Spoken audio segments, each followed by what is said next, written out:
I think my internet yesterday might have been in a better place than the 76ers are right now, to be totally honest with you. Yesterday was a crap show. Welcome in, ladies and gentlemen. My name is Mark Barzetta. It's nice to have you along for the ride. Thanks for joining me. Much appreciated. The 76ers last night, I feel like they took a player that will be good, maybe really good, in a few years when they drafted Jared McCain out of Duke. He could shoot. He could certainly create space for himself. He could shoot off the pass, shoot off the dribble. He's a 6'3" point guard. The Sixers needed help now. The Sixers needed a wing now. Here's my real quick elevator pitch on this selection. The Sixers took a good player where they could have taken a good player that's also a better fit. Also a player in Dalton Knecht who was right there for the taking, had fallen from 6 to maybe 10 to 16 to where the Sixers were. And then at 17, the very next. See, here's the thing. When I'm eyeing a player, I'm like, oh, okay, let's see who's falling. Let's see who's falling, right? And I'm keeping track of all these guys, and I'm watching just like you guys are. And I'm looking, all right, oh, okay, Dalton Knecht still oh, interesting, okay. And then I'm watching this, and I see it was the Heat before the Sixers. They took Ware, and I went, all right, okay, this could actually happen. A player that is mature enough to play now, 23 years old. So obviously older. So if you're talking about upside, this isn't the scenario to talk about upside. This is about a player that's going to come in and be ready to go, which is why I was not in fear of a guy like Knecht at that spot. I wanted a guy that was going to be able to come in and be ready to play. Certainly Dalton Knecht is that guy. And I thought, oh, for sure. And then, I was watching on ESPN. Oh, man, everybody. Oh, Dalton Knecht this. And I'm like, oh, well, then this seems more than obvious. It's not just me thinking this is the perfect spot, the perfect time right now for your 76ers to draft someone who's ready to go, ready to party, ready to fire a gate, 3-point shooter, all that stuff, wing player. And then the Sixers decide, no. What we really need right now is a young point guard. So let me, to go off the order of disappointment here. Okay, number one was use that number 16 overall pick to get somebody to help you right now. A proven commodity. If that was Brandon Ingram, it's Brandon Ingram. Fine. At least it's somebody I know can come in and help this team win right now, because you're either going to add a player that can help you win right now using that pick as a trade, or you're going to draft a player that is ready to play right now and is already as close to his ceiling as he can possibly be to, once again, here's the repeating theme, help the 76ers win right now. Joel Embiid ain't getting any younger. So unless this is a pick to help build around Tyrese Maxey, because that's really, if you're telling me this is the pick, and this is the pick, then that's more of a move that helps you build around Tyrese Maxey in the future and not Joel Embiid right now. So I either wanted the trick. Number one pick for me was trade the pick for a proven commodity now. Even if that was Brandon Ingram, fine. Number two, with the way everything was falling going into the draft, I wanted them to take a player. Age wasn't the thing that was going to bother me in this. McCain played 1 year at Duke. You have Knecht, obviously a 4-year player. And you have these guys coming out here that could either help you win down the road or help you win now. I think, again, Jared McCain will do a fine job for himself in the NBA and turn himself into a good NBA player. I think right now, Dalton Knecht is a good NBA player. And, here's the hammer here. Okay, ready? One's a point guard. Sixers kind of okay in that spot. One's a wing player.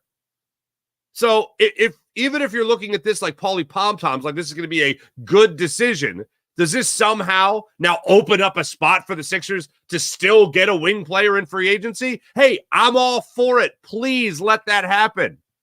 But judging this as it is right now, this doesn't make any damn sense to me whatsoever. And look, I know people are going to make a big deal about the fingernails. People are going to make a big deal about the TikTok and 2 million followers. Look, do I like that? No. Do I really care that much? No, I don't.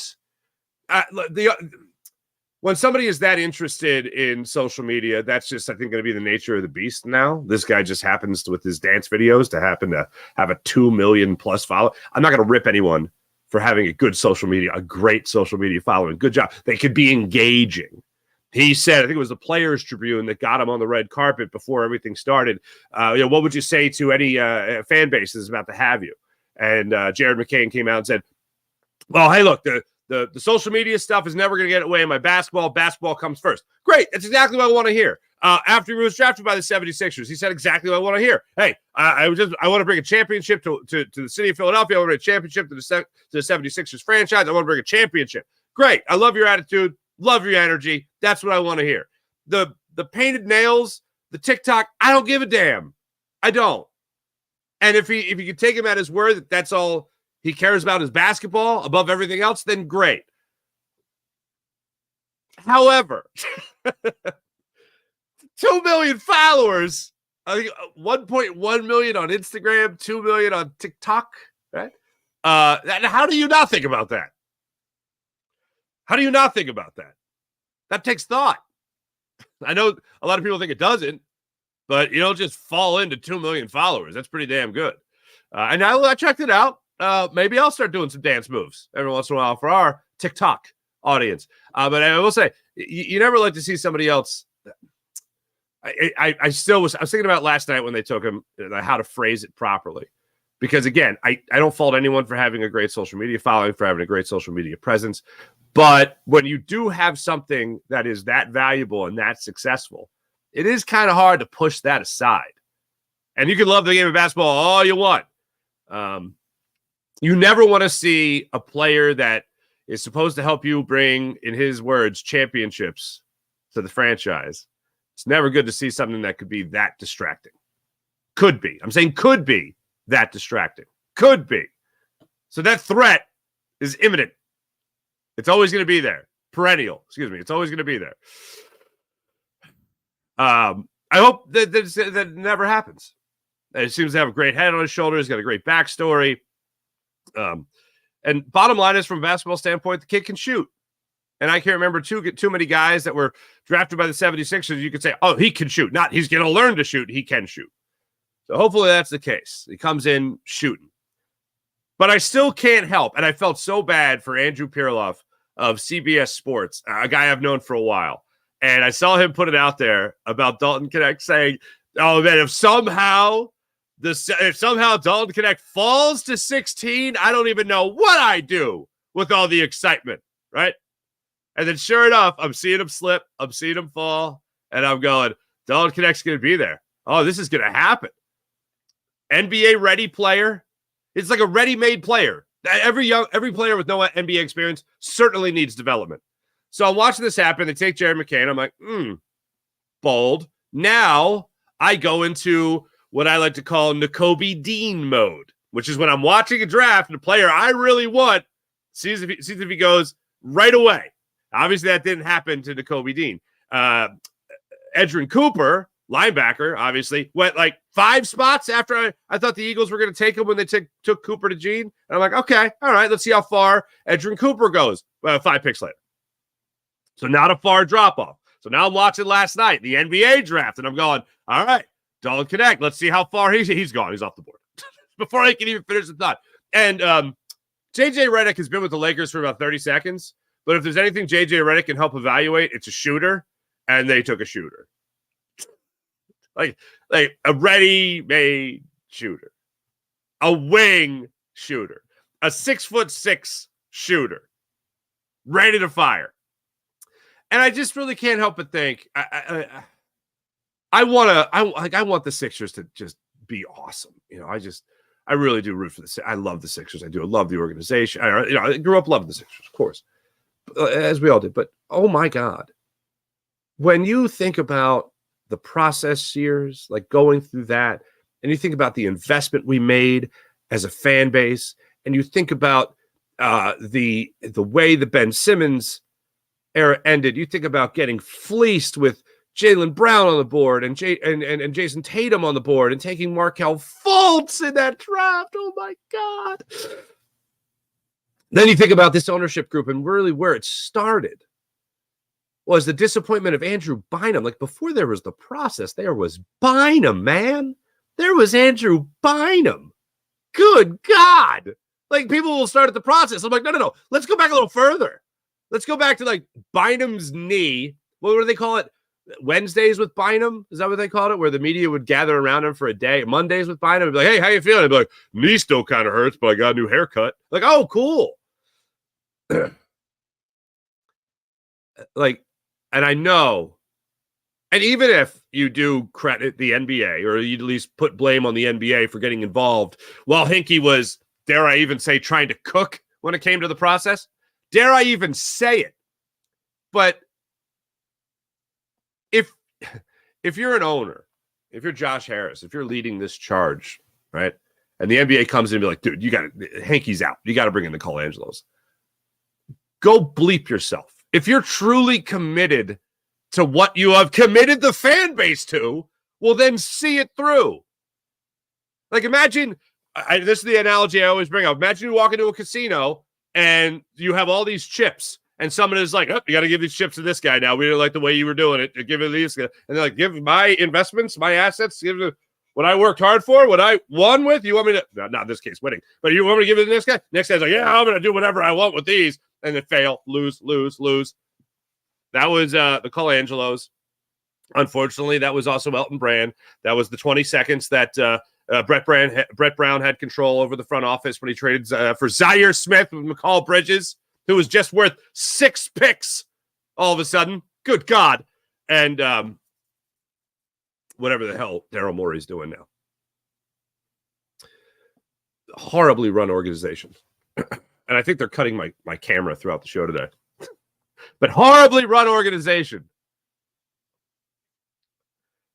It stings, is what it does. I don't know if you're happy about this, but to me, the obvious pick, like, it's possible to still like Dalton McCain, or excuse me, now I'm missing the names. Jared McCain. It's still possible to like him, and I do. I like him. I think he's going to be a good NBA player. But a guy I know can be good right now for the 76ers was Dalton Knecht. And that's just not me feeling that way. That seems to be pretty worldwide. And I think some people's ability or some people's motivation to kind of be even more in support of the pick than they should be is that they never expected Dalton Knecht to be exactly be there at 16. I don't think most people thought he'd make it out of the top 10. I think a lot of people thought he'd be a lottery pick. And to me, one of the things that was on repeat in my brain while watching the draft was Daryl Morey. At his end of the year press conference, when he was talking about this team winning now and building around Joel and building around Maxey and how much they need a wing player and they're targeting a wing player. I mean, honestly, I know I made the point earlier, but it really shouldn't matter whether or not you draft a wing or you're going to go out and get a wing, because it's 16 or 17, like in that part of the draft. I don't think many people are expecting a player to come in right now and be a starter and be a 15 to 20 points per game type of scorer. I don't think you're looking for that. So you can still go out there and get that wing. It's not like your bench won't need help. It's not like Dalton Knecht can come off the bench for you and start knocking down threes for you. It just doesn't make any sense. So I'm thinking about everything that Morey said, especially the wing play. And I'm like, well, there's no way they go to a point guard here. They have wing players available. You have a wing player that's supposed to be a lottery pick, falling to 16, 17 maybe. Well, 16 for where the Sixers are at, 17 for where he went. And they go with McCain. Hey, if again, I'm going to default to try to be on the optimistic side of things, even though I don't believe this was the right pick. Daryl Morey's done a hell of a job locating guards. I mean, Tyrese Maxey saw that before anybody else did, and that seemed to work. Now, Jared McCain. All right. It's not the move I would have made.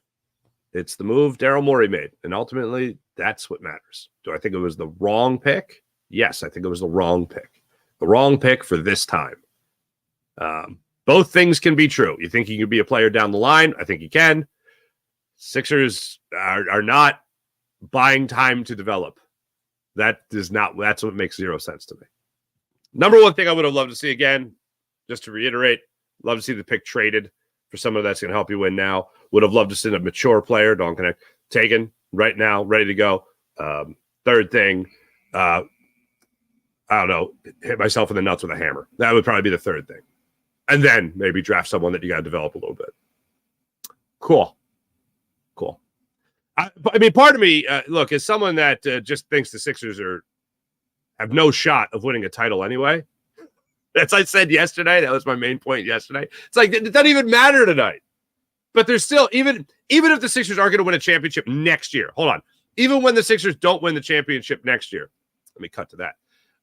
Even when I'm in that type of mentality, that type of mindset, I still want them to make what I think is the right pick at the time. And you had an opportunity here to get a guy that could certainly be maybe even the best player now and certainly be the right fit.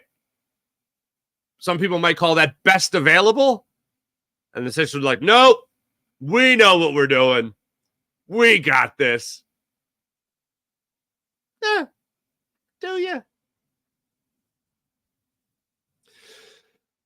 So I guess I'm closer to the school of keep everybody but Maxey than I am anything else, because I don't see you winning. I don't see this team winning with Embiid. And I admire the hell out of Joel Embiid, and I loved watching him for all this time. But year after year, it's disappointment. And it doesn't seem like he's going to get any healthier as he gets older, and doesn't seem like he's going to get any better as he gets older. But as of right now, and maybe that's what this move is. Maybe they are preparing themselves for a year or two down the line. Maybe that's what it is, which is the exact opposite of what you've been hearing from Daryl Morey. So I don't know where you guys are at, but that's where I'm at on this Sixers pick. And look, again, I don't care about the fingernails. I don't care about the TikTok. I just care about the 76ers being the best possible team they could be next year. And this doesn't seem to be the pick to make them closer to that situation. Oh, and during everything, right before OG Anunoby signed his extension with the Knicks. Cool, $212 million. And so that's not, he's not coming here. What else? Jimmy Butler has decreed that he's going to play out his final year in Miami before hitting free agency. So maybe any thought of Jimmy Butler, and he wants to stay in Miami. Maybe any thought of Jimmy Butler coming to Philadelphia? No, not going to happen. Of all the deals, of all the moves, I could have easily sold myself on Jimmy Butler coming to Philly and what that could have done for Joel Embiid and all that stuff. And now, no, that's pretty much it. I've talked about Zach LaVine. I'd like to see him in a Sixers jersey.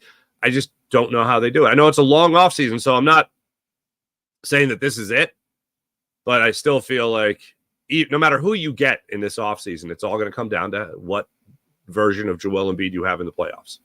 If you have the regular season MVP Joel Embiid, then obviously, yeah, you could go very far. You could go to the Eastern Conference Finals.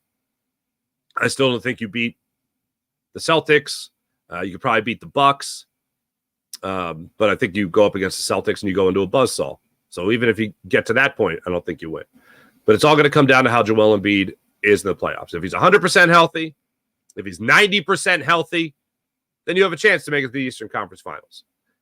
But why should I trust that when it's never happened? Let me know where you guys are at on this in the chat. I'll put it to you like this. I'm not as down as Jared McCain as I am down on the Sixers, if that makes any sense.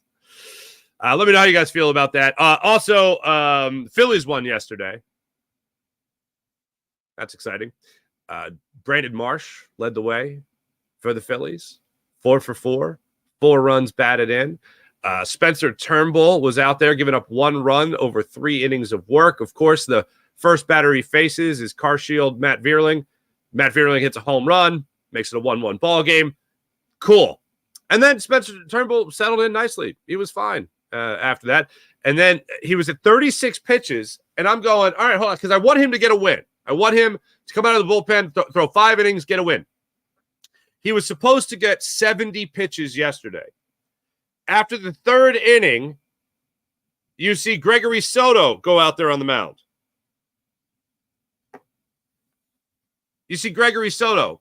And I'm like, uh-oh. What's going on?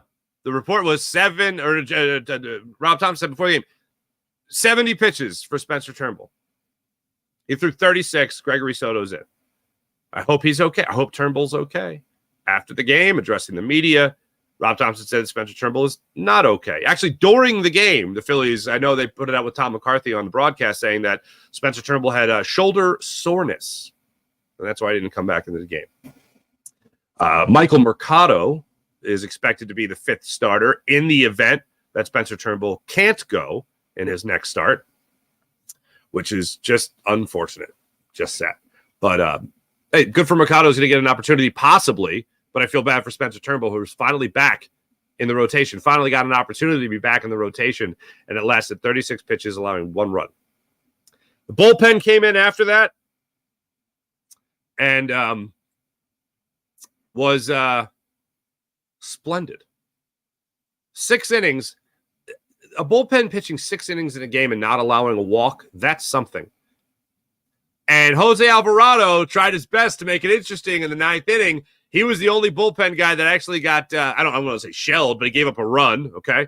And then in his final at-bat of the game, the final batter faced in the game, Jose Alvarado goes down in the count 3-0 and then battles back in the game, or battles back in the at-bat to get the strikeout, and the Phillies win the game.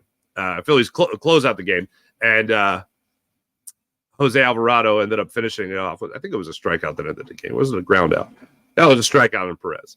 He struck out Perez. Yeah, he was down in the count 3-0, came back with sinker, cutter, and got him to chase the cutter in the dirt to strike out Perez to end the game and give the Phillies a 6-2 win. Brandon Marsh, Phillies bullpen, led the way in the victory yesterday. Brandon Marsh, man, 4 for 4 with a home run. Phillies had a huge opportunity in the first inning to really blow this game wide open. 9 pitches into the game. Holton's pitching for the Tigers, bullpen game. He's the opener. Kyle Schwarber reaches in on a single. Trey Turner reaches on a single. Bryce Harper walks. You got the bases loaded on 9 pitches. Bases loaded, 9 pitches. For whatever reason, I don't know what's going on with Dusty Wathan, but yesterday he didn't have Trey Turner on his horse, which I kind of excused for, like, okay, is Trey Turner okay? Maybe that's why I didn't. But then Kyle Schwarber standing on first base, and Alec Boehm hits a fly ball to center field. Or excuse me, yeah, third base. Kyle Schwarber's on third base. Alec Boehm comes up, bases loaded, nobody out. He hits a ball to mid center field. I wouldn't say shallow. I wouldn't say deep. I'd say mid center field. And Schwarber would have, he would have scored on this. Not because I think he is some kind of fantastic fleet of foot player, but because Green, their center fielder for the Tigers, threw to shortstop. He was conceding the run. He was like, well, we're going to be down 1-0 anyway, so I'm just going to get this ball into the infield. Schwarber would have scored, but for whatever reason, Dusty Wathan held him. So that was a huge opportunity. They squeezed 1 run out of it on an RBI ground out by Nick Castellanos, so there's that. Odd. And then Brandon Marsh came up with a runner on in the 3rd inning, and he provided the big hit for the Phils. Made it a 1-1 game, from a 1-1 game after a Bryson Stott walk to a 3-1 game with Brandon Marsh's home run. Opposite field, went with I think it was a 96-mile-per-hour fastball up and away, or excuse me, down in the zone, and he golfed it 359 feet to opposite field. 3-1 ball game. Stepped up again in the 5th inning, this time with a 3-2 count, got a fastball up in the zone, handled the business that way. Brandon Marsh was leading the way. And then should have had a 5th RBI in the 8th inning, but again, Dusty Wathan, what the hell, bro? In that inning, Castellanos led off with a 10-pitch walk. I can't remember the last time I said that about Nick Castellanos getting a double-digit at bat, but that's what he did in that inning. And then Stott went up there, grounded into the 6-4 force out. Stott then stole second base. So he's on second base right now. Marsh steps up there, puts one into the outfield in right field, and Dusty Wathan holds Stott at 3rd. And then David Dahl came up and got the RBI sac fly to score Stott. Made it a 6-1 ball game, and then they scored. The Tigers scored 1 run in the 9th to make it a 6-2 ball game. But bottom line, Phillies got the win. Phillies got the series win. Phillies seemed to be a little bit more back on track.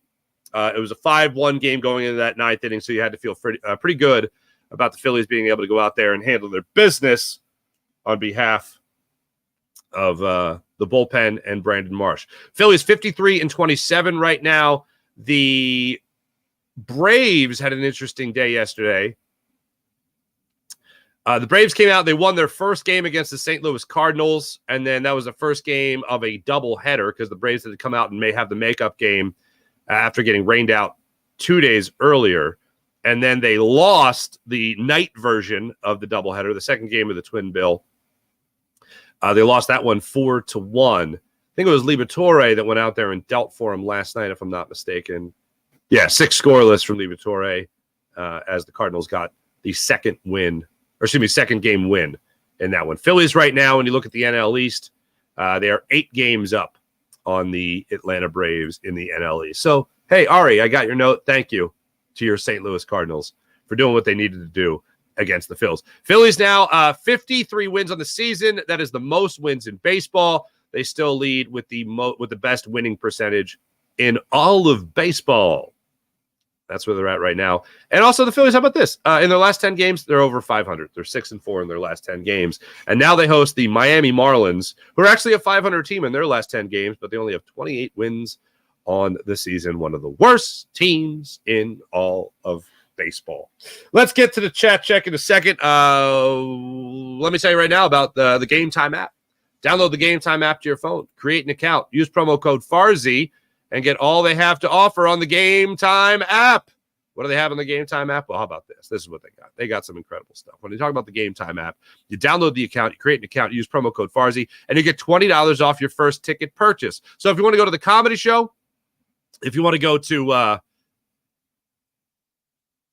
the comedy show, you want to go to the concert, whatever the case may be, you want to go to the big game, Game Time app has you covered. We could all talk about the guesswork when you're buying tickets. Sometimes it doesn't exist with the Game Time app because you can actually view your seat before you buy it. You also get the Game Time guarantee. So if you find tickets in the same section, same row for less money elsewhere, guess what? Game Time will get you back at 110% of the difference. How about that? They have priority tickets right there, last-minute deals, flash ticket deals, zone deals, all in pricing. That's one of my favorite things. So there's no sticker shock when you go to check out where those $25 tickets are somehow now $30. Wait, what?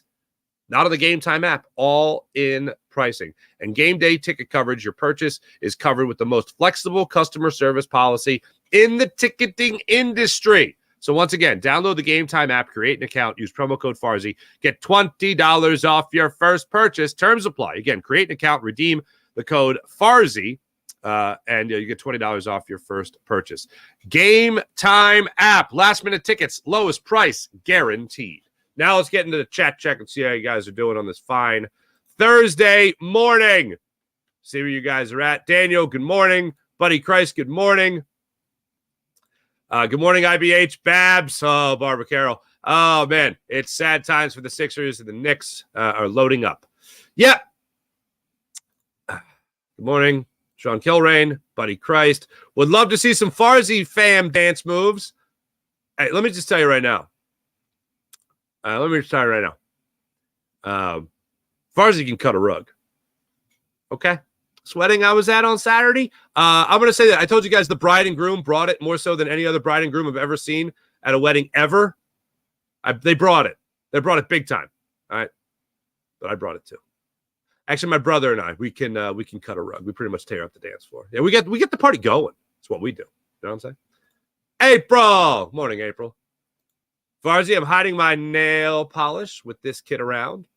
Hey, nobody wants anybody ganking their nail polish. So I get it. Sean Curry, Daryl Morey on the Sixers. We're planning on being the best team in the East season. My face hearing this. You know, it's adorable to see him try. It's adorable to see him try. Mike Fresnel, what's going on? Morey needs to go. I'm done being dragged along by the Sixers. It's been 15 years of promises. I'm out. You can't stop the ride. What's going on? Sean Gillespie, hello. Sean Gillespie, Houston Sixers failed all out of ideas. J-State Sixers are ridiculous. Just can't trust Morey at all. It never seems he has a plan for anything. Just embarrassing. Ultra Cowboy. Knicks going to roll up those Sixers. Leon Rose is cooking. He is cooking. Thank you, Ultra Cowboy.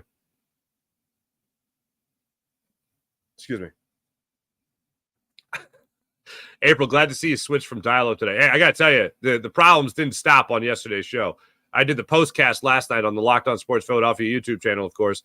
And after the Phillies game, I did the postcast. That didn't go well.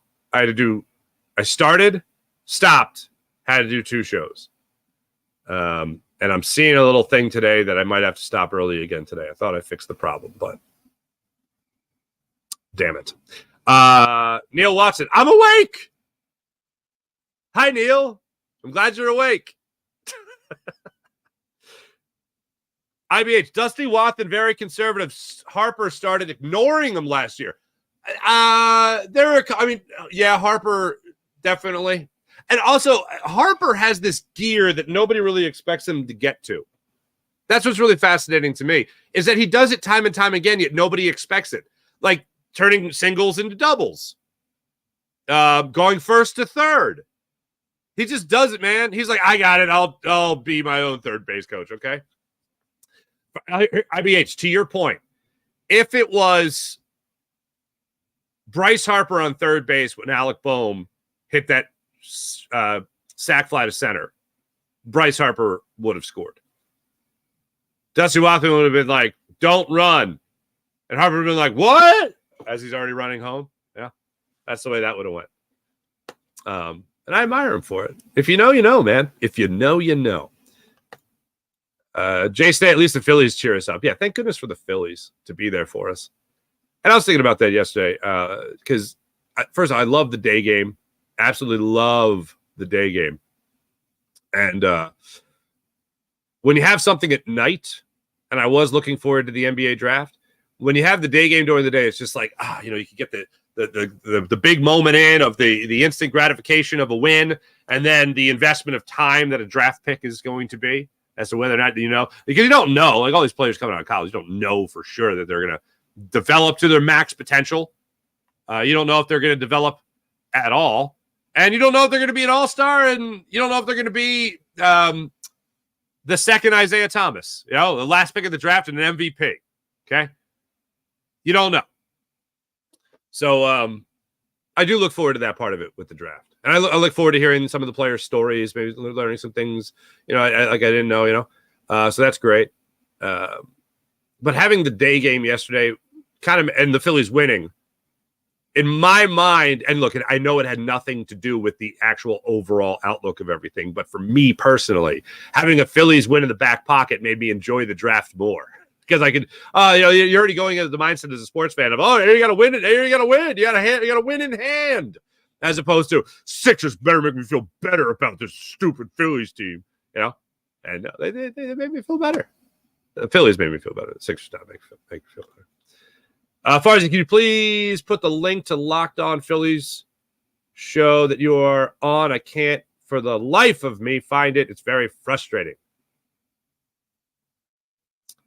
I don't know if you're on social media. I don't know if you're on Twitter, but I tweet out the link. I'll try to, let me see if I can do this right quick. Let me see if I can put this in there. Let's see here. This is for you, Babs. Let me see if I can do this. Come on. Big bucks, no whammies. Big bucks, no whammies. Will that just bring me to the channel? That'll bring me to the channel. Okay, come on. We can do this, kids. We can do this together. We're one big happy family. Let me see. Here we go. Hold on. Big bucks, no whammies. Big bucks, no whammies. Big bucks, no whammies.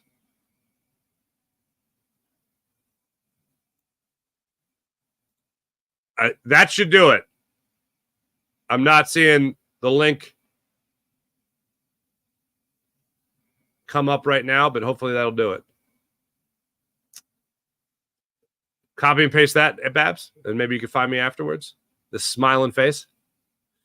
Farzi, do you have concerns about the Fightins? Yeah, they need, even after yesterday, 6 innings with no walks, 1 run in the bullpen. April, look at you go. Thank you, April. even with the Phillies being the best team and best record in baseball, bullpen help, and give me another outfielder. If you give me those two things, Dave Dombrowski, this will be fantastic. You know what's really weird, though? Because those are the glaring needs right now for the Phillies. Remember I'll tell you that the trade deadline that haunts me with the Phillies, T-Bro, I'm glad you like that.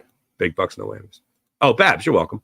The thing that haunts me with the Phillies, the trade deadline, is I want to say it was 2017, maybe it was 2018. As Drupal, Cabrera, Wilson, Ramos. Phillies needed those two types of players, and the Phillies fell apart after they got them. I'll never forget that. That's that Little League series with the Mets. Yeah, that sucked. That really sucked. That really sucked. But that's the one that haunts me. But those are the two things the Phillies need. They need an outfielder, and they need I would love to see a center fielder, and they need Luis Robert Jr. Yes, please bring him. And they need a bullpen arm. Legit closer. Yes, Mason Miller. I'm on the board with you guys. Totally. That's where I'm at. Thanks. Kids, I'm going to have to cut the show a little short today, unfortunately. But thank you for watching. Thank you for listening. I will be on Locked On Sports Philadelphia later today after the 6:20 Phillies start time. Zach Wheeler on the hill for the Phillies. Last time he faced the Marlins, I did not go so well, unfortunately. So hopefully it's a better turnaround for him today. Thanks for watching. Thanks for listening. My name is Mark Farzetta. Make sure you like and subscribe to the Locked On Sports Philadelphia YouTube channel. Make sure you like and subscribe to Jacob Media's YouTube channel. And make sure you like and subscribe, of course, to the Farzy Show as well. Have a great rest of your day, everybody. I will see you guys after the Phillies today. Have a great rest of your day. See you then.